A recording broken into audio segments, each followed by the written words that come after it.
водопад Алибек. Это один рукав водопада.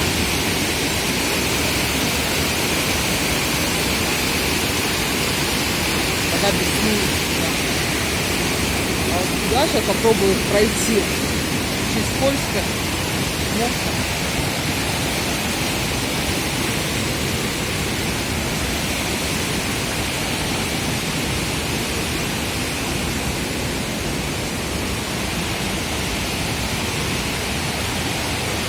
Это второй.